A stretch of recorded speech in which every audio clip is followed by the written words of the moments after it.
Hello, you wonderful people, and welcome to another episode of Crime Centric. This being a show where I talk about crime dramas that I watch. For today's episode, I'm going to talk about the season finale of Notorious. So a lot of stuff went down. Obviously, it's been a while, but we're picking up where last week's episode left off, where Julia ended up being taken. Turns out, apparently, it's kind of Max's fault that it ended up like that, because apparently Louise kind of realized it the next day when she's talking to like the police and everything. She was like, "Oh, you were in the bar yesterday. You guys followed us. Now El Toro's going to think like we leaked his location. It's like it's kind of your fault." But then the guy's like, "Hey, don't blame us. You're the one that came to this interview, so it's more so your fault." I mean, the entire episode, Louise feels the most responsible because she's the one that wanted to take this opportunity because she felt like it'd be a great opportunity. You know, it's like the danger and everything, but it's also because she dragged Julia along with her. It's like, it was Julia's decision to go down that route to come with her, but nevertheless, it still doesn't make it any easier. And it's just, Max is feeling guilty about it because it's like, I played a role in this happening. Essentially, there's actually a news ransom, like a whole system in play to like pay for the ransom. But the head of the whole situation is this lady named Savannah. And Savannah basically put it out as like, hey, we need to do a blackout on Julia. Basically not let it slip anywhere that Julia's kidnapped. Make everything seem like, hey, everything's good, everything's all right. Don't want there to appear to be a problem. Jake isn't all right with this, and even Darren isn't. Why did it take me this long? I didn't, because I forgot that first episode when Ryan first popped up that Darren's actually his dad. Did not realize that to this episode. It's like, Dad. I was like, that's your dad. Because I could have sworn the person he was with at the beginning of the season, like the guy that was introducing him to Julia, I thought that was his dad. But apparently not. I was wrong. I was a complete idiot. It kind of fits more now. I know it took me till now to figure that out, but it's like it makes more sense because it's like Ryan talked about the fact is that Julia's the only person that would call her dad an ass, and it's like her and Darren kind of have their own issues, and it's like she kind of calls Darren out on his BS sometimes, and it's like, right, that kind of definitely makes sense. But essentially, so I'm running down everything.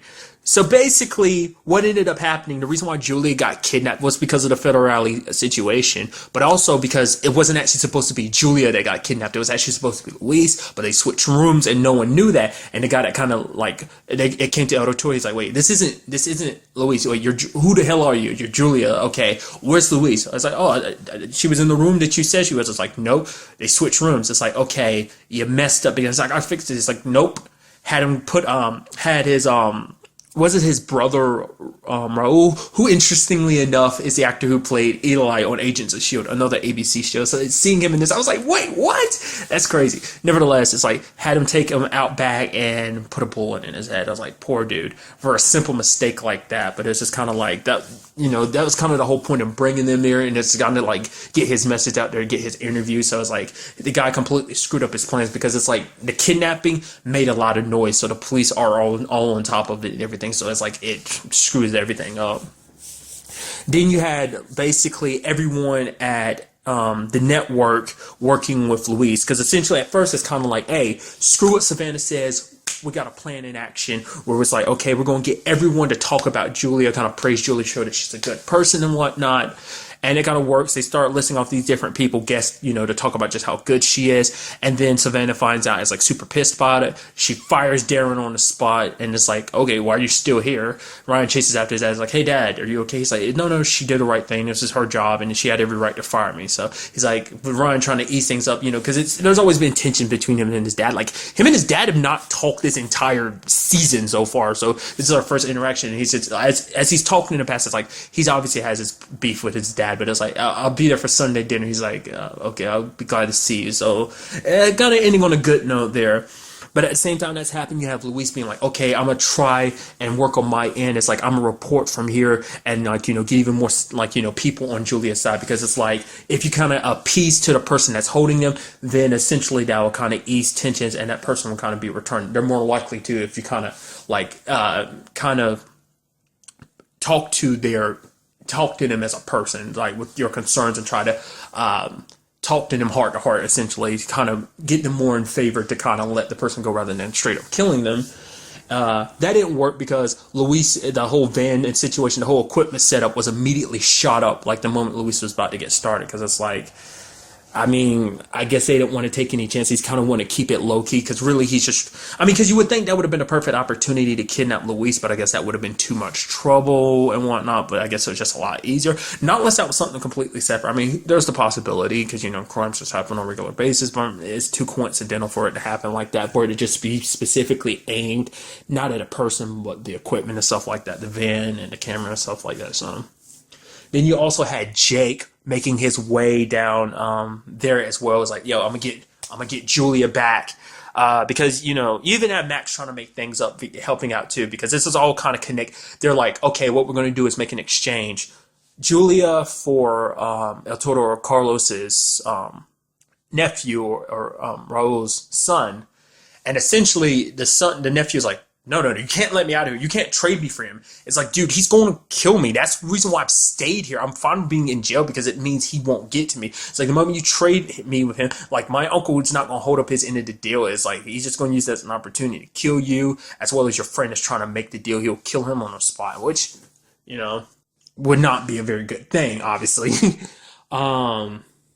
They even warned Jake that the woman he's meeting with, I think she's supposed to be, I forgot whose mistress specifically she was supposed to be. I guess she's Carlos's mistress, I'm guessing. Obviously, she straight up lied to him because basically she was going to manipulate him because it's like, oh, she would never turn on El Toro. But they ended up getting a real location from his nephew, ended up going there. Well, this is after the fact. It's a whole interview. Actually went well. At first, Julia kind of doing what she did. She kind of threw him a curveball. And he's like, hey, do that again. You're screwed. I'm going to put a bullet in your head type of situation. Like, don't do this again. We follow the lines. And the rest of the interview actually went well. He was actually in a good mood. Which, I'm going to point it out. She met with that reporter / journalist that they kind of brought up last episode being like, oh, like, Julia shouldn't do this because the last guy, the particular guy she met locked up is like, he was actually, I kept thinking, because he was still alive, but everyone thought he was dead, and Julia met him because they were kind of locked up together, and it's like, literally the entire episode, I kept thinking, like, it's going to turn out that the guy that's saying he's El Toro is a fake. This guy's actually El Toro. He's just playing nice guy. I'm like, I was like, I don't know, man. I'm waiting for the twist. I'm waiting for oh, he actually is the journalist. I was, like I said, I've grown suspicious, and now my suspicions, which were usually just allocated to Super-Fanta-Fi shows, have now spread over into other stuff, and now I'm suspicious about everyone. So that just kind of threw me for like, because I was really waiting the entire episode. Oh, he's the bad guy. He's the bad guy. It's like, oh, nope, he's not. I thought they were all playing, but nevertheless. Everything actually went with the interview went well. Then El Toro saw the piece about Julia basically on LHL, and then basically like, hey, please bring her back. Even having Megan tell a time that like, hey, the network was like, hey, they're going to fire Megan for a slip up because she let something go slip, and the network wanted to fire her, but Julia was like, yo, you kick her out, I'm leaving too. So it's like she stood up for her, and it's like, that's why that's her friend and colleague and mentor in a sense, and she was like pleading for him to kind of bring her back. And it's like, oh, and he was kind of like, hey, this is going to work out in my favor. The fact is that this is going to put me in a good light because it's like me sending you back plus the interview. And she's like, I gotta admit, from a producer standpoint, you're right, this is good. And then it all went to hell when the woman that was running it, who kind of replaced her, was Avery, because Ryan showed Megan the photos of the room, the whole situation that was wrecked like that, there was blood. And then Avery was like, oh, we got to show this is part of the story. He's like, no, we got to stick to this narrative to make sure that Julia's all right.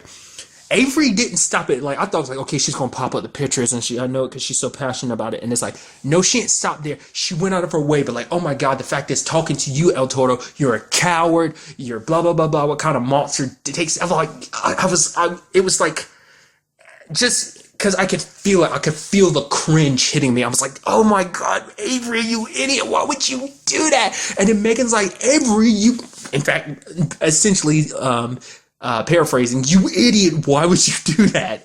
Because it's like, that was the dumbest thing. Why would you antagonize someone that has Julia? Plus the fact is that he's kind of a psychopath already. And it's like, you're going to antagonize him by calling him a coward and calling him out like that, especially because apparently LHL, well, the network it runs on and everything, broadcasts in 138 countries. So like, you kind of defaced him a little bit in 138 countries. It's like, oh, that just sucked. It's kind of bringing it to another TV show. It's kind of the same situation as Patrick Jane from The Mentalist. The reason why Red John came after him is because Jane kind of like blasted him on television, kind of humiliated him, like attacked his pride. So that's why he targeted him and his wife and daughter. So like, it's a similar situation. I'm like, that was just stupid. I mean, it's like, I part of me's kind of like, I hope he kind of got fired for that. That's, it's like literally got introduced to you this episode and you do something douchey. It's like they wrote you in just to do something douchey. I'm like, that's just incredible. But Jake shows up, because Jake was locked and loaded, and I was thinking Jake's going to go in there like, bam, bam, bam, kill some people or something like that. I thought it was going to get like all heavy like that, even though that's not the nature of the show, but I'm still kind of thinking like, yo, it's like Jake's loading up with a gun and everything. It's like badass and everything. But turns out it didn't go that route. They basically talked to Raul because they let him know about his his son, but Carlos's nephew, but Carlos was like, no, can't do that, because the fact is he sold us out to these people. Who's to say he won't sell us out to other people? So it's like, we're not safe here, so we got to leave. And it's like, oh, kill the lawyer. It's like, we'll keep obviously Luis alive and Julia alive, but Jake can go. But they convinced Raul, so he was on their side, because basically the reporter had told Julia something, that basically Carlos was setting up his brother. The deal that his brother Raul was supposed to be making was a setup by Carlos to get Raul out of the way. It was a means of killing him, I guess, just because it's like, I guess because he's always kind of, I guess when you're in that stage, you're kind of paranoid that people will always kind of like try and take your business from you, not unless it's like Raul has his own side dealings and stuff like that conflicted with what El Toro was doing. Nevertheless, it ended with Carlos putting a bullet in his brother's head, which was kind of pretty rough. Ended up letting everyone go, and it was just kind of almost legitimately just a happy ending all across the board. You're kind of actually surprised. It's like, oh, well, everything's just kind of taken care of. The son was released from prison, and it's like, oh, obviously Raul was kind of the main suspect in the situation, and he's on the run, but his son's free, like they promised they would. So Julia's back, and everything seems good. So, and then the final note of the episode is you have like, it's like, because it kind of got brought up a very little bit at the beginning of the episode about the whole Dana situation, and it's like at the end, it's like you find that like Jake ended up finding out, it's like, actually Maya apparently jumped off this bridge and killed herself, possibly, is kind of what people are saying, because she left her license and a note in her car that was on the bridge, and it's like, help my mom, help Dana. So, that's kind of the last thing that happens in the episode, because that is the question of like, because I was like, okay, so this is all focused on that, but it's like, is there actually, like, was Dana actually the killer? I was like, I don't think she was, and it's like, did Maya actually kill herself, or did the real killer, because the whole thing was like, they were getting her, Maya released, so it's like either Maya really did kill herself, or the fact is the real killer like killed her. Like, it's really hard to say. I mean, maybe that was her reacting like that because it's like she spent so much time hating her mom, and she just kind of had a breakdown, because it's like, her mom, like, even though she has such a problem with her mom, she realized what her mom did for her. But like I said, it could be just like a whole runaround. The fact is that they just straight up murdered Maya, and maybe they didn't know about the note or something, like, I don't know. It could be either way, but it's like, that's kind of where it ends off on that cliffhanger, and it's like, because I kept wondering, I was like, the whole Sarah murder was like most of this season, like, this is like the 13 episodes, so it's like the Maya situation, like the whole Sarah situation was like 10 episodes on, like I said, mixed in with other storylines and stuff like that too, so it's just kind of like, I was like, that's kind of interesting that this would only be like 3 episodes, but it's like, no, apparently, it's more to it than, there is more to the story than that. Granted, like I said, I don't know if this show is getting picked up for a second season. I bring it up time and time again. I don't actually like looking at stuff ahead of time, finding out whether a show gets canceled or not. And to me, with everything being the way it is, I kind of think the show got canceled. I could be wrong. I hope I'm wrong. So if it pops up again, I'm optimistic and hoping. But legitimately, just the situation is like, literally, they stopped with episode 12. They took like a 3-week break and then came back with a like season finale. It's like, that screams like, like possibly getting canceled. Like, because plus, I don't think the show did well, like, review-wise. I mean, I honestly enjoy it. It's a very interesting show. Like, I don't think there's any other show really like it. It just had a very unique perspective about it. Like there's only one other show, I've never watched it, but I'm familiar with. It's the HBO show Newsroom, that kind of, like I've only know from like the little bits I've ever seen. I've never actually sat down and watched an episode, but like the little bits, like when the show originally came out, and then seeing like, oh, scenes from the next episode and stuff like that. It seemed like it might be the same thing, kind of like a news production type of situation of like, oh, this is kind of what works behind the news of how people get their information, like what you should put out there, what you shouldn't, stuff like that. But it's like this is kind of the more shadier side to that whole situation. This is taking place in LA, so it's like LA's kind of like, not saying it's entirely, but like any place has a very seedy and shady underbelly, but specifically LA does. So I'm thinking that's what this is kind of meant to focus on, that aspect. I mean, but more so than anything, the shady underbelly as into the news industry in general is kind of what it was. Like I said, I don't know how well this show did, like review wise. From little bits of stuff I've seen, like even Metacritic, it definitely didn't do well. But I mean, who's to say? Like, really, that comes down to a lot of things. I'm sure ratings and stuff like that. And maybe that's just Metacritic. Maybe other people rated it well. I don't know. Like I said, just the whole situation seems like a lot of stuff. It seemed like it was just rushed.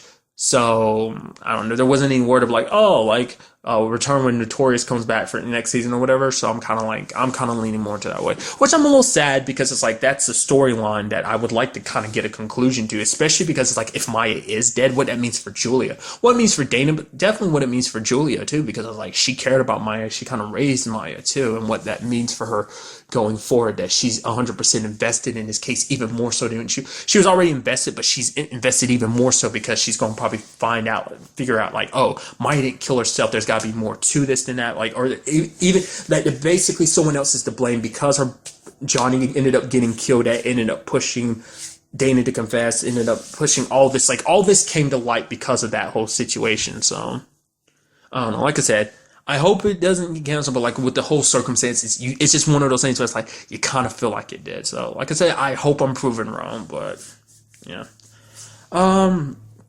So really, that's all I really wanted to talk about in this episode. Till the next time we meet, be happy, be safe, live life to the fullest, and enjoy it. Good day and goodbye.